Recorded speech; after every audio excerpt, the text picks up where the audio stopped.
Good morning बच्चों, बहुत बहुत स्वागत है आप लोगों का इस पार्ट के दूसरे वीडियो में।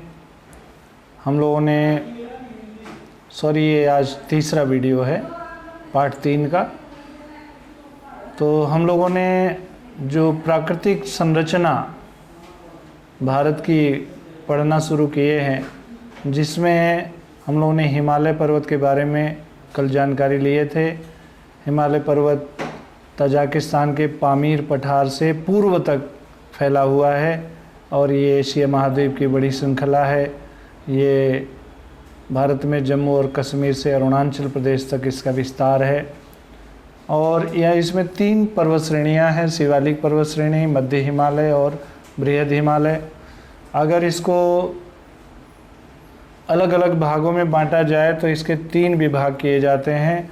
अगला एक है कश्मीर हिमालय, दूसरा है मध्य हिमालय जिसको कुमायूं हिमालय के नाम से भी जानते हैं, और इसके बाद है असम हिमालय या पूर्व का हिमालय। इसके बाद हम लोगों ने उत्तर भारतीय मैदान के बारे में जानकारी ली।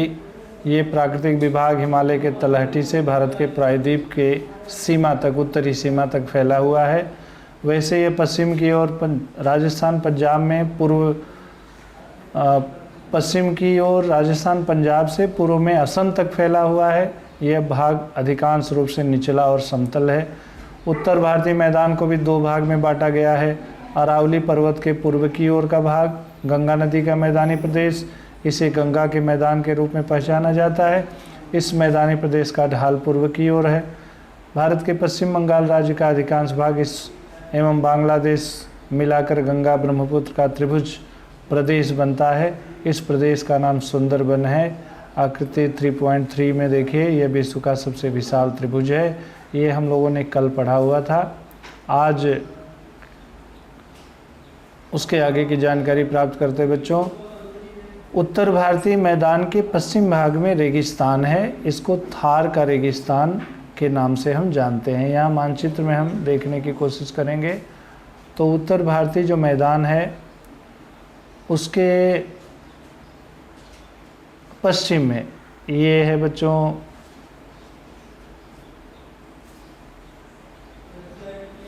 अरावली पर्वत, जैसा कि हमने कल बताया था। अरावली पर्वत यहाँ पर दिख रहा है और अरावली पर्वत के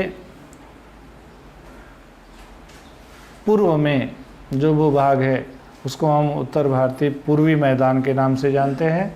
और अरावली पर्वत के पश्चिम का जो भाग है वह राजस्थान का रेगिस्तानी प्रदेश है। ये बहुत बड़ा रेगिस्तानी प्रदेश है।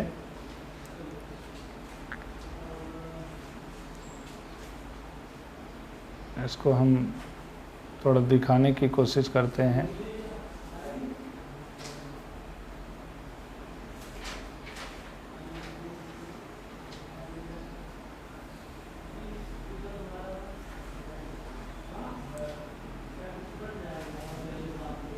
सॉरी बच्चों, थोड़ा सा विलंब हुआ। अब यहाँ पर आप देख रहे हैं ये है अरावली पर्वत, और अरावली पर्वत के इस तरफ का भाग ये उत्तर भारतीय मैदानी प्रदेश है, उत्तर भारत का मैदान है। और अरावली पर्वत के पश्चिम का भाग ये भारतीय महामरुस्थल, देखिए आप लोग यहाँ देख रहे होंगे भारतीय महामरुस्थल ये लिखा हुआ है। तो ये पूरा मरुस्थली प्रदेश है।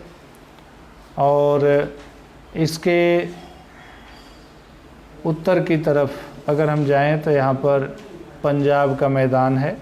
पंजाब का मैदान जो सतलज, व्यास, रवि, चिनाब, झेलम आदि नदियों के कांप से बना हुआ है। ये बहुत ही उपजाऊ मैदान है।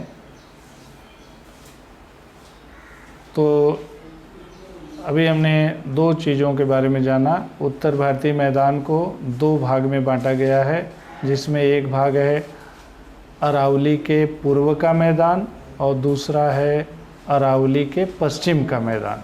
तो अरावली के पूर्व का मैदान ये गंगा के मैदान के रूप में जाना जाता है। इसकी ढाल पूर्व की ओर है और ये आसाम तक फैला हुआ है। और दूसरा जो अरावली पर्वत के पश्चिम का भाग है, ये इसमें राजस्थान का रेगिस्तानी प्रदेश आता है और इसमें पंजाब का मैदानी प्रदेश भी आता है। यह प्रदेश अरावली पर्वत और दिल्ली पर्वत श्रेणियों के पश्चिम की ओर फैला हुआ है। इस मैदान का निर्माण सतलुज और उसकी सहायक नदियों के निक्षेपण कार्य से हुआ है।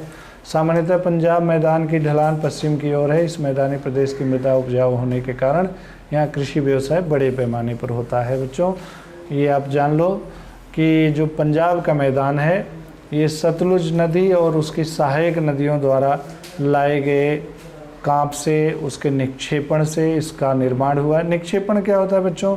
नदियाँ जो अपने साथ कांप यानी बहुत बड़ी मात्रा में मिट्टी बहा कर ले आती हैं और जहाँ पर उनकी गति कम होती है वहाँ आसपास उस मिट्टी को जमा कर देती हैं।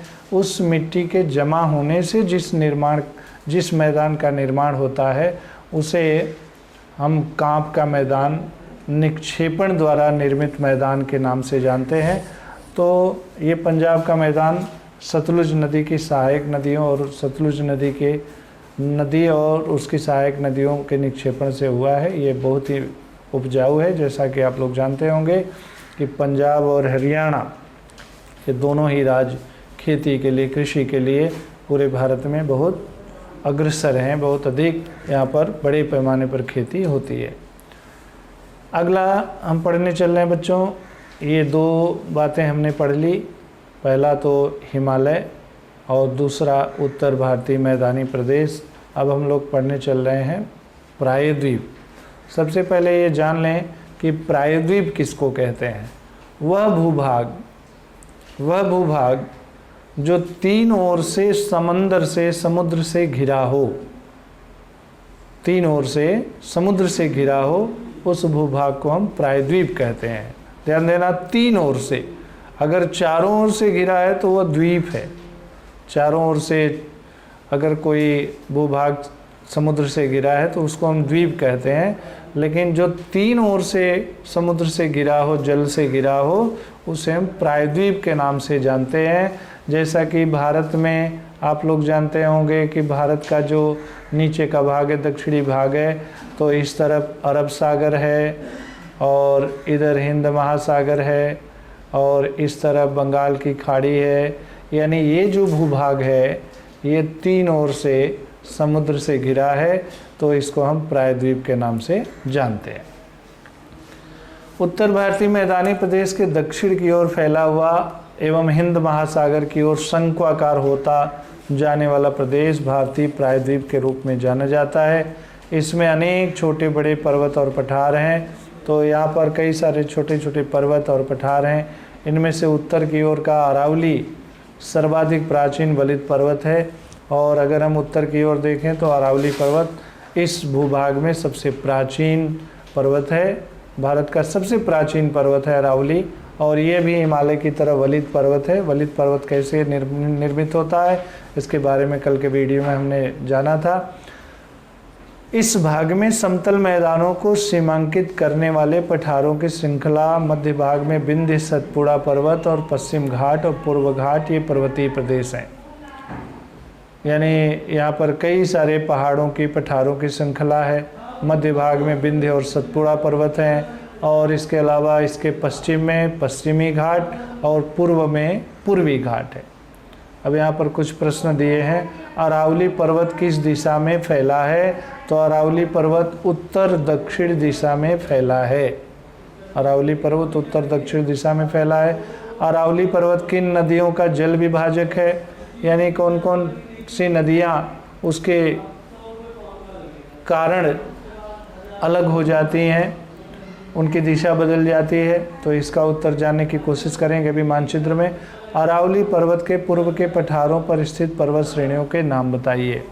तो ये जरा हम इसके उत्तर जानने की कोशिश करते हैं बच्चों मानचित्र में।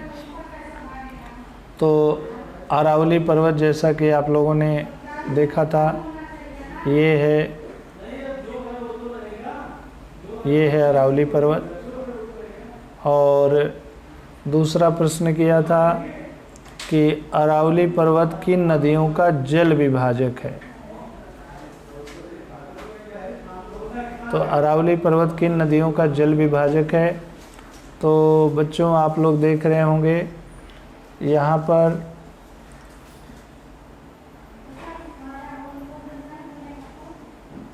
ये जो नदी है,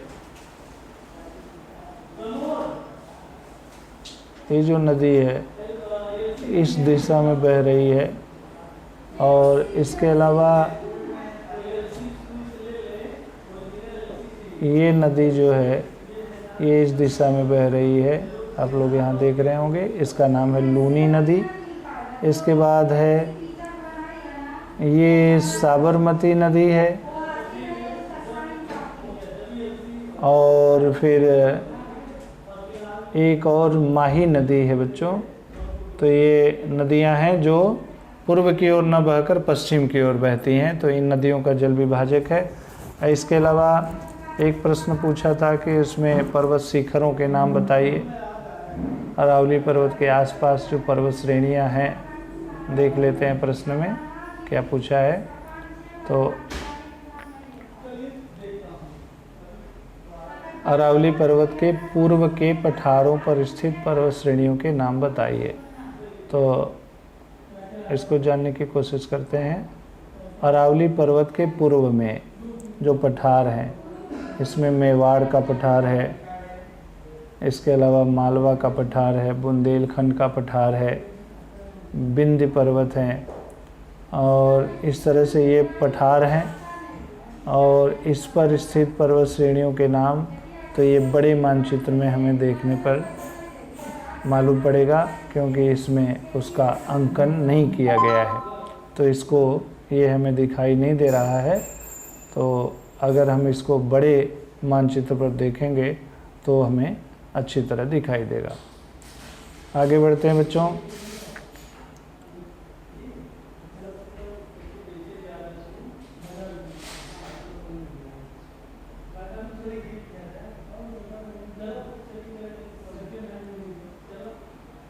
इसके बाद आगे बढ़ते हैं। दक्कन के पठार का विस्तार किन किन राज्यों में है? दक्कन के पठार के पश्चिम की ओर कौन सी पर्वत श्रृंखला है? दक्कन का पठार, तो ये जो प्रायद्वीप है बच्चों, ये पूरा पठारी है, और इसको हम दक्कन के पठार के नाम से जानते हैं। और इस पर स्थित कई सारे पर्वत श्रृंखलाएँ हैं। पश्चिमी घाट की विशेषता बताइए, इसका उत्तर हमें ढूंढना है। पश्चिमी और पूर्वी घाटों की तुलना कीजिए। पश्चिमी घाट जो सह्याद्री पर्वत के नाम से जाना जाता है, पूर्वी घाट कई कटी फटी पर्वत श्रृंखलाएँ हैं, तो दोनों की तुलना करना है। पश्चिमी घाट को जल विभाजक क्यों कहते हैं? तो बच्चों पश्चिम घाट के पश्चिम की ओर नदियाँ पश्चिम दिशा में बहती हैं, और पश्चिम घाट के पूर्व की ओर की नदियाँ पूर्व दिशा की ओर बहती हैं, तो ये बहुत बड़ा जल विभाजक है। नदियों की दिशा अलग अलग हो जाती है। अब आगे हम बढ़ेंगे, अगला पढ़ेंगे तटीय प्रदेश। तो भारत को करीब 7,500 किलोमीटर लंबा तट प्राप्त हुआ है, समुद्र का किनारा प्राप्त हुआ है। इसकी लंबाई है 7,500 किलोमीटर। ये तट प्रायद्वीप के पूर्व और पश्चिम की ओर हैं, ये दोनों तरफ हैं।